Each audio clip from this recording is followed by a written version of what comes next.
Well, hello, everybody. Welcome back to Cocktails and Rocktails with me, your most notorious groupie, Allison Rouse, author of We've Got Tonight, The Life and Times of Notorious Groupie. That's right, and these other little ebooks right here, you guys. Where you can find them is you know where. It is down. So go down, down, down like no tomorrow, because you know I love it. And thank you, as always, to everybody who's here, who's commenting, who's having fun, who's just discovering, who's lurking about. Thank you guys all truly, truly so much for all the love and support, all the fun we're having. It really means everything to me, truly. So thank you guys for all the good times and laughter. Let's keep them coming. And speaking of good times and laughter and coming, we're going back to the 80s. And we are going to talk about, I did an episode on this very early on in the channel history. And I'm going to be doing a reading from the book about one of these bands, and had a really good time in the 80s. We loved our English boys like no tomorrow in the 80s. These guys are still on tour. That's right, folks. We are going to talk about a little bit about Def Leppard and a very wild night that Kristen and I got up to. Very wild few nights, because you guys, bands used to take 2-3 days off in Salt Lake City so they could hang out with us. It wasn't just, oh, they're in town for the night and gone, because that's how we are a lot of times. But those days off on the tours in Salt Lake City, those were so intentional, because we had a good time behind the Zion Curtain here. And today I'm just going to have a little bit of Bloody Mary Michelada from my favorite local brewery, Shades. So delicious, you guys. You know how much I love my brews. I am a brew head. I love it. Really, really enjoy a good beer. I enjoy a lot of different alcohol, just not excessively most of the time. No, I'm kidding. But, so yeah, that's what I'm going to have, this Bloody Mary Michelada. So everybody, grab your Micheladas, kick up your feet, and let's have a little Cocktails and Rocktails. All right. Oh, cheers, big ears. Oh, so good. It's got that spiciness, and it's just so delicious, because I like my Bloody Mary spicy, and this is that perfect mixture of flavor in this beer. All right, so let's get to the reading, you guys. We are going to be talking, like I said, Def Leppard 1987. Here's all the passes right here. I'll just kind of keep them going, throughout the episode. So, okay. So, what kind of girls do you think we are? I sang to myself. I was sitting there staring at the computer screen, just knowing there was something better to do than rot away in this useless class. Def Leppard and Tesla. Oh, sorry, by the way, you guys, let me start over again. This is Def Leppard, December of 1987. I was still in high school. So, okay, back to this. So, I was just sitting there staring at the computer screen, knowing there was something better to do than rot away in this useless class. Def Leppard and Tesla were playing in the next couple of days and would be doing a couple back-to-back shows here in my town. So they had a couple days off before the show. They had 2 days of shows and were staying the night. So we're talking 5 days in the little old town here in Salt Lake City. Good times. So that meant they would be in town for several days at least, and definitely hungry for a little teenage groupie action. I was determined to be one of those girls, serving up the boys with that attention. One in particular especially. Just as I was about to nod off into my hands, I see my groupie friend Kristen wandering the hallway. What the? This was not normal, as we both went to different high schools, and the hall monitors would be on her like white on rice in no time. Especially because she was wearing her favorite white leather miniskirt and black leather rhinestone corset.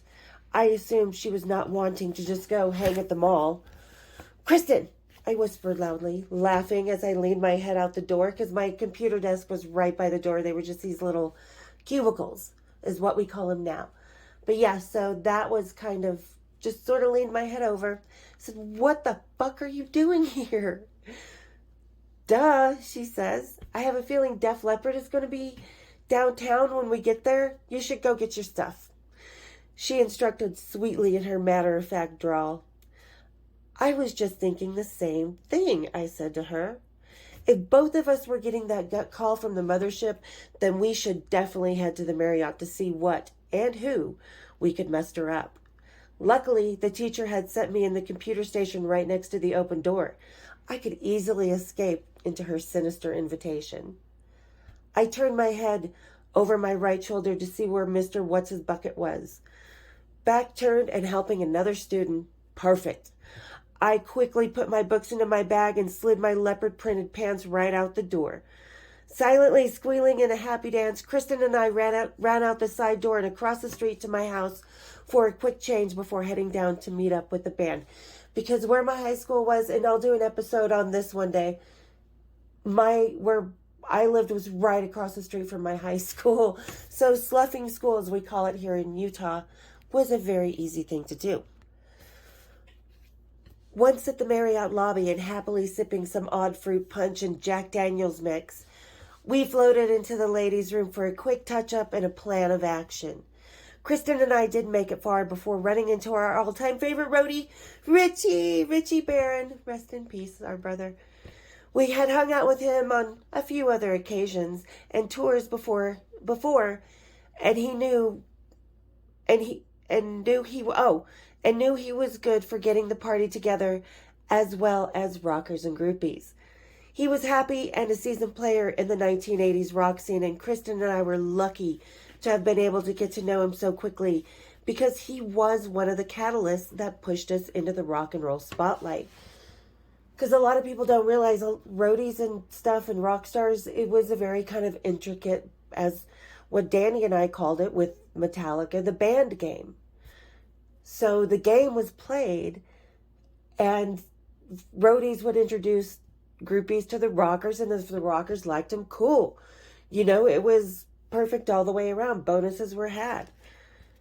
So yeah, that was Richie. Richie actually kind of wallpapered, as I say it, Kristen and I into the groupie scene in the Salt Lake City 80s, which was the groupie capital of the world.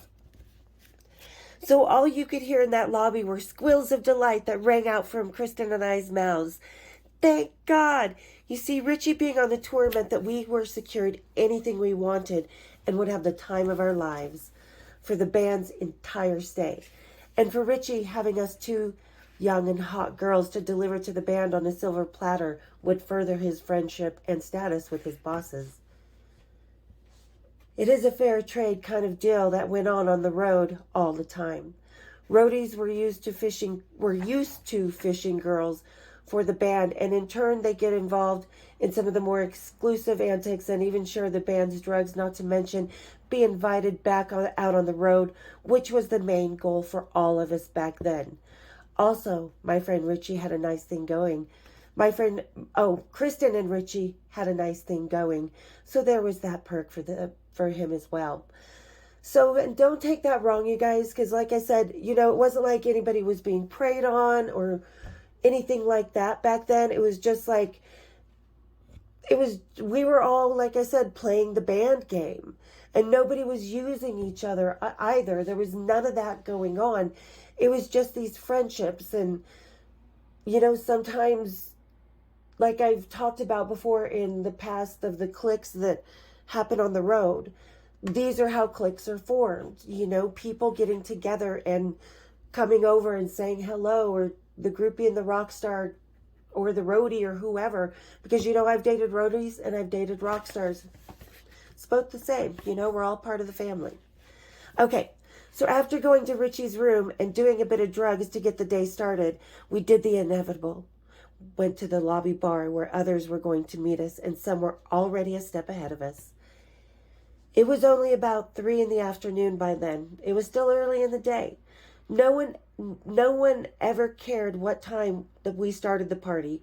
The second the bands pulled into Salt Lake City, it was on anyway, and never seemed to end. There was a flicker and a switch coming across the Utah border that seemed to draw out some pretty funky things from the boys and girls.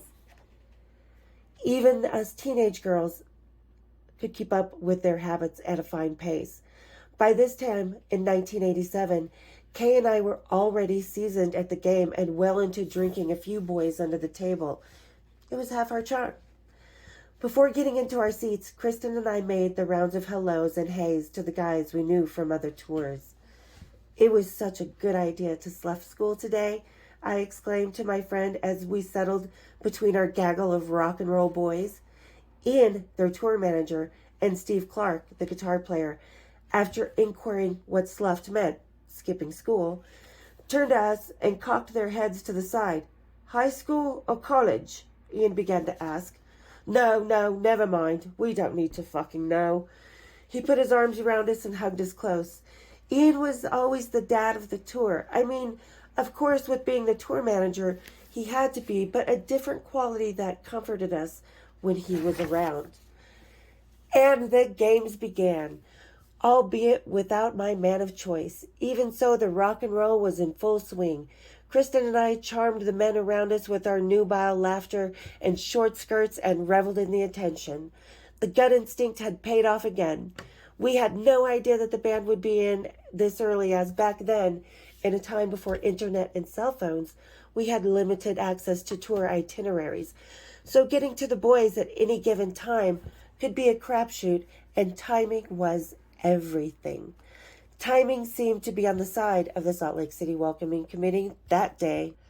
A couple of drinks into our little gathering, the man I wanted showed up with the lead singer and another roadie.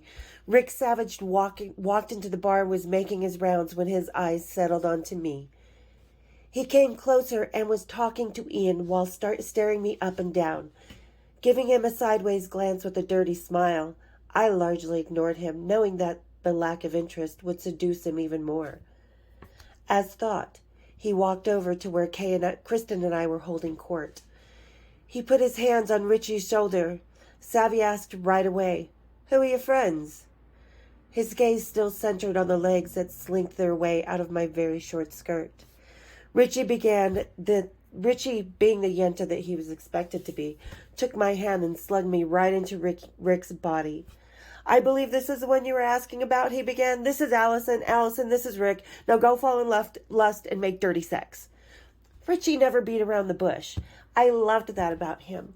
He understood rock and roll and the groupies that came along with it.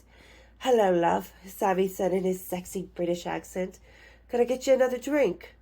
"Sure," I replied as he slid himself into the stool next to me and turned my way. Savvy slid his hand onto my leg, effectively marking his territory. We drank, talked, and mingled with a crowd of family. I was hitting it off with Savvy and feeling the moment, not to mention feeling the need to visit the ladies' room. Because you got to do that sometimes. And keep this in mind when I'm about to read, because this actually happened. But you guys, I want you to understand, this was always my choice. And it always was for the groupies back then.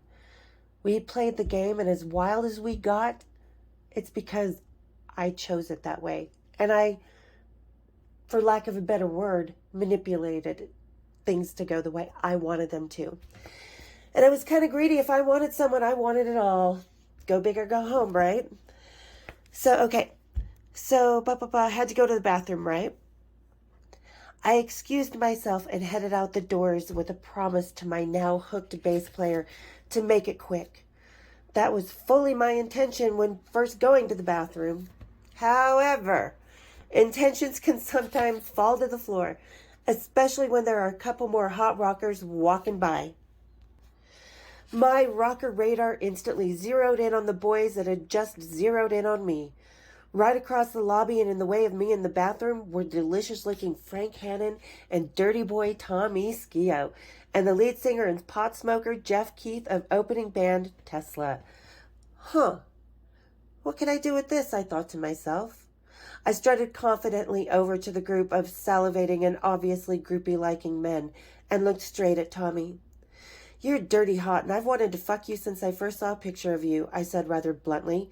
I was becoming known for being that way, because, yeah, I always was. "Really?" he said, peacocking his body closer to mine as the other guys stood in awe. "But," I cut him off, and with a smirk across my sweetly dirty little face, I turned my attention to Frank. "But now that I'm seeing you, I think I may have to add you to the list." And with that, I left them in the dust with words unable to escape their jaw-dropped mouths. I think this was their first groupie drive-by. After visiting the ladies' room, I returned to the bar and to a very impatient Savvy holding my seat next to him. And what do you know? Surrounding the area was none other than the Tesla boys I had just sexually obliterated in the lobby. Savvy got up from his seat, took my hand to his, and led me back to my bar stool that he had been keeping safe for me. This was a classic rocker territorial move that said this groupie is taken. Kristen and I sat in the midst of our groupie heaven while everyone enjoyed the company. Richie had gone upstairs to do a quick bump before returning with a brilliant idea. It was another crew member's birthday, and he thought that my groupie sister would make a fine present. She readily agreed and even suggested bows for her breasts. I loved that about Kristen. As a Scorpio, she was just naturally sexually wired, much as my Virgo ass is, open-minded, willful, and brazen. So Savvy, Richie, Kristen, and I, along with a couple of the Tesla boys, went to the neighboring attached mall in our tipsy rock and roll glory. Not the best idea, since there were famous rockers in the pack. We were spotted almost immediately, and a crowd began to form outside the Hallmark store where my friend and I were trying on bows. Yeah, because they were doing that. I mean, her boobs were still in her shirt. We have decency, not in public. Okay, not in public when you're not at the concert. Everywhere outside of the concert, keep your boobs in. Or if you're a stripper. Yeah, okay. But you get my point anyway. So Savvy and I made out in the back of the store, hiding behind the cards while the Tesla boys diverted the situation so we could all sneak back into the hotel. Once there and in the elevator, Kristen stripped down to just her skirt and strategically placed the bobes onto her tatas. We knocked on the birthday boy's door and lost one of our tribe for a few more moments to the private celebration. 20 minutes later, she was back wandering the hallway down to Richie's room where the lot of us had been holed up. Savvy, Richie, a couple of roadies, and at least one of the Tesla guys made our way downstairs. And I think that's because this is something I had forgot. If you have watched the Kristen episodes, Kristen and I had a song written by Tesla right there in front of us. They were just playing guitars and stuff and wrote this song. And that's when this happened. And I had not remembered it when I was writing the book. But Kristen, we remember different things about different nights. We don't remember every detail. And for some reason, that was a detail I was not, because there were other things on my mind, obviously. I was a very, very thirsty kind of girl. And thirsty of my own volition, so to speak. Okay, so Richie's, and a couple of the roadies at least made our way downstairs. As we got out of the elevator to walk through to the lobby bar, we planned our continued drinking binge. I ran into the worst possible scenario any groupie could ever smack dab into. I had my head turned towards Savvy. Oh, that's right. So it's still in the daytime. Oh God, this is like 5 days worth. And this is just the first few hours. I forgot about that. So I'm thinking it's like midnight or so. No. It is still like 5 o'clock in the afternoon. This is only 5 or 6. So it's still daytime. So I was talking to Savvy and I had my head towards Turnham, lost in conversation when I felt my body bump into another. I turned to say I was sorry, but I couldn't keep it out of my mouth because it dropped so fucking wide open. Oh, fuckity fuck. I had just run into my high school vice principal, and I had just left school that day, just ditched it. I had been brought into, surprisingly enough, for as much as I had left school, I was no stranger to him. I had been brought into his office on acid with another student, been scolded for roaming the hallways during class, and been busted having at least one band come to my school to sneak me out. That happened. And now here I was, standing hand in hand with an obviously older rock star, drink in hand and drugs since long ingested, in front of my school vice principal, after I had ditched out of computer class earlier that day. Turns out there was an administration dinner for vice principals at the same hotel where the band was staying. Great. Perfect timing. Perfect. Of course, much of what my vice principal had to say was lost in the mix that was taking over my sobriety. But I do know we were going to have a talk next week when I was back at my school, because it was a Friday. I didn't give a rat's ass. I was never one to be worried about structure or society. I wasn't stupid by any means, and was not a bad student when I was in school. It just bored me to tears. I had a bigger need for life and adventure that no school could ever teach. As far as I was concerned, I was free, and apparently that fact wasn't lost on anyone in our drunken rock and roll posse, for after a longish silence at the realization that I might have not been the age my ID said I was, Savvy quickly piped up. Well, I guess that means you can come to Denver with us now. Guess so. That is, if he still wanted me after what happened next. Because again, ladies, I choose how I wanted to be. I was a young girl experimenting, thirsty, wanting just to drink life in. And right then I wanted to drink every little rock star in that I was attracted to. So we all joined the rest of the tour in the hotel bar and settled back into our stools. But I was needing a bit more than just vodka. Frank Hannon, ever so pretty boy from the band Tesla I had drove by groupied earlier that day, had offered to smoke some pot with Kristen and I if we wanted to just run out the side door to the bus. I checked to make sure Savvy was okay if we did, since he wanted to stay in the bar, and went out to the bus with every intention of making it quick. Well, it was my intention. That so did not happen. As Kristen, Frank, and I sat on the bus parked right outside the bar windows, Tommy, Tesla's other guitar and lead singer Jeff Keith, came aboard and joined the powwow. Frank had been teasing me about earlier, and Tommy began the dirty talk. Next thing I know, I'm in the back lounge with both the Tesla boys, naked and doing things that at that age I shouldn't have been doing. But most girls my age weren't sitting on a bus with two of the hottest rockers of the moment eating out of the palm of her hand. I dropped my skirt and threw my leather off to the side and dove headfirst into my very first threesome. It was pure heaven. Here I was all night long wishing I could have all three of the boys I was hot for, and now I was. Of course I planned on going back to Savvy because he was the bass player of Def Leppard, English, and because I wanted to be with him. But to be able to have your cake and eat it too, that was my ultimate fantasy. Now, just to get away with it, I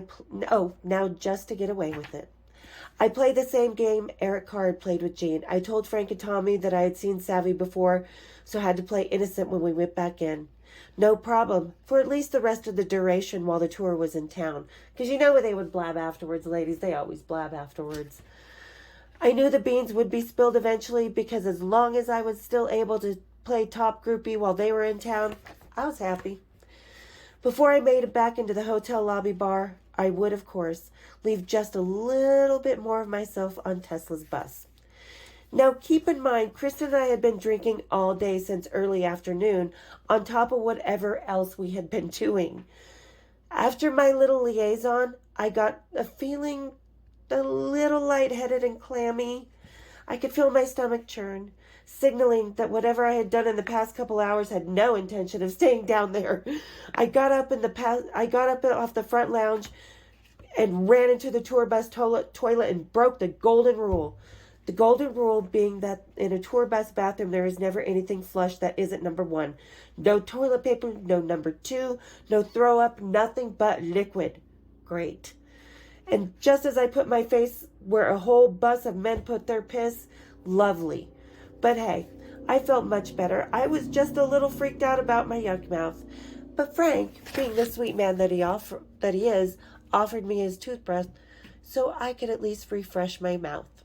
I brushed and spit out the last hour before we all cracked the tour bus door open. I spit out the last hour. I didn't swallow. It wasn't Kip Winger, you guys. Okay. And we spilled out onto the sidewalk. Kristen, Frank, and I went back into the bar while Tommy went into his room where he belonged. I apologized for being too long to Savvy as I curled myself back into his lap and ordered another drink. For a pretty new girl on the scene, I was laying down the law sexually and doing as I pleased more than the rockers themselves. I had just had half the most desirable men on the tour, and Sabby was none the wiser. But he would be.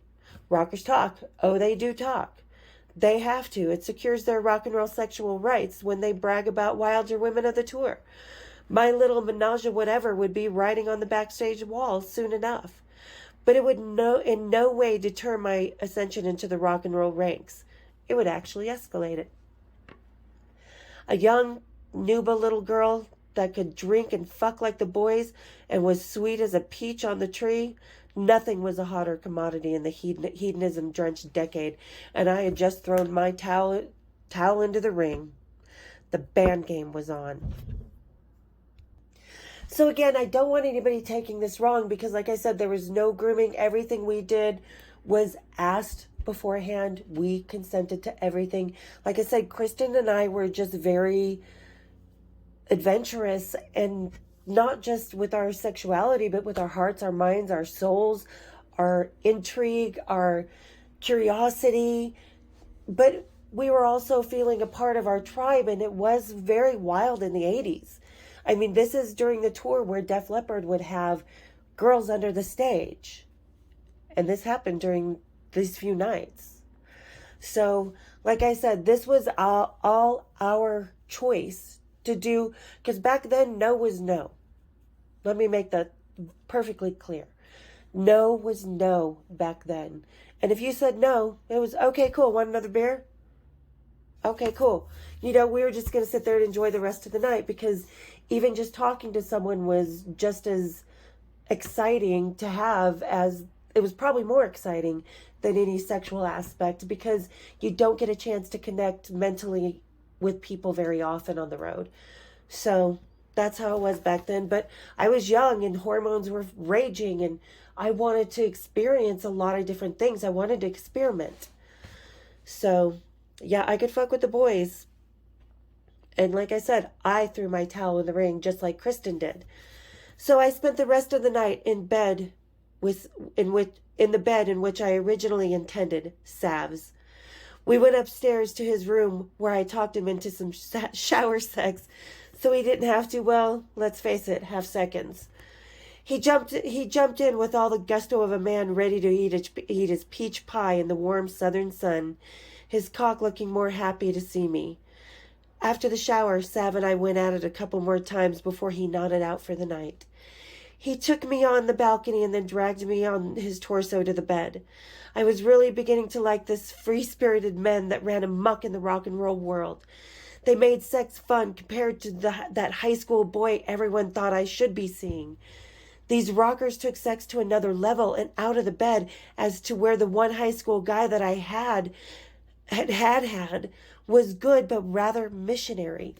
No wonder the one between my legs right now was plenty enough to get me out of my computer class. I was still a little awake after Sav and I's sexathon, so I walked naked onto the balcony to smoke a cigarette. I stood at the cast iron railing and looked out onto the old Salt Palace and the buildings that still make up the small downtown of the Salt Lake City area. I looked at the concrete field where not so long ago I watched those two groupies walking back to the bus, wishing I was them. Now, I'd surpassed them. I knew somewhere down in the crowd camped outside the Salt Palace for tomorrow's concert to get the best general admission spots. There was a girl, looking up, seeing this woman on a balcony where the band buses resided, wishing she was me. And probably wondering what the hell I was doing on the hotel balcony naked. And it just a high school girl and barely 2 years out of my small town prison, here I was, queen of the wildest ever groupie scene, in the bed of some international rocker, coveted like a rock and roll trophy, and all I could think was, boy, would my dad kill me if he knew what I was doing right now. Oh, God, would he ever? Oh, my dad. That's one of the things going on. My dad's not going to be around much longer, so that's kind of melancholy. But boy, my dad, I am his father's daughter. Oh, would he ever have killed me? I stubbed out the cigarette and slid open the glass door quietly before climbing next to Sav and wrapping my legs around him as the sun came up. I knocked out and slept like a baby in the bed next to my rocker. In my mind, I had arrived, but much to the chagrin of the older groupies on the sizzling Salt Lake City scene. So there you guys go. I hope you don't take this. A lot of people think it's like ego and stuff, and it really isn't. You know, I'm just trying to... We felt young. We felt sexy. We felt adventurous, experimental. We felt like ourselves and comfortable and safe to be with these guys and experiment like we wanted to. You know, in high school, in the Gen Xers, we all get the fact that nobody was perfect. Everybody was having a good time. But gonna have a good time with rock stars or a couple guys off the football team? I'm thinking the rock stars are better in bed, at least in my experience. Because I have dated a couple guys from the high school. Okay, one was a teacher. But we don't talk about that. And keep in mind, I was the age of consent while all this was going on with Def Leppard. And it was of my consent. So, because I know a lot of things that are going on today in rock and roll, and some women have been more than violated, and they should speak up and have their voice, but I was not, fortunately. I'm very, very, very lucky to have been able to own my life and own my actions because I chose them. While they are not perfect, they're just me. And so is this book. And, you know, so is this adventure. And like I said, I think Kristen's going to be coming on again soon. So she and I will talk more about that. You know, Danny's the same way. Things like I said, no was no. Danny has a nickname for a couple of her boyfriends. Yeah, the sound. And you know what that sound is?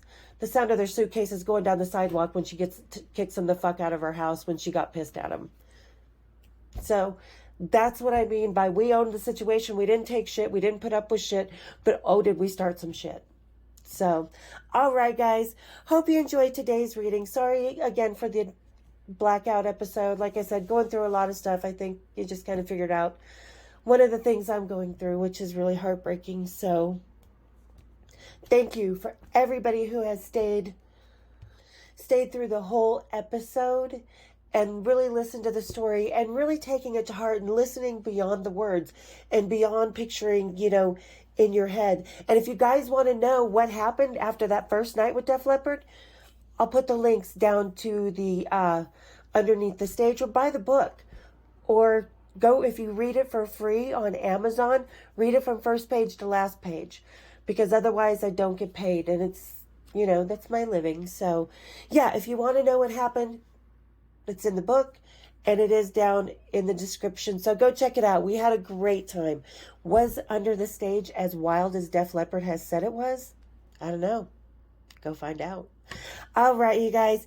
Thank you so much again for all your love and support, for everybody who listens to the whole episodes, for everybody who's having fun and really connecting with it, whether you were part of the rock and roll scene, the music scene, the touring scene, or you were standing in front of the stage supporting it all, because we're all part of it. We are all very important to this intricate little rock and roll world. So hope you guys enjoyed it. And thank you again for sticking around for the whole episode. And we will see you guys next time on Cocktails and Rocktails. Cheers, big ears.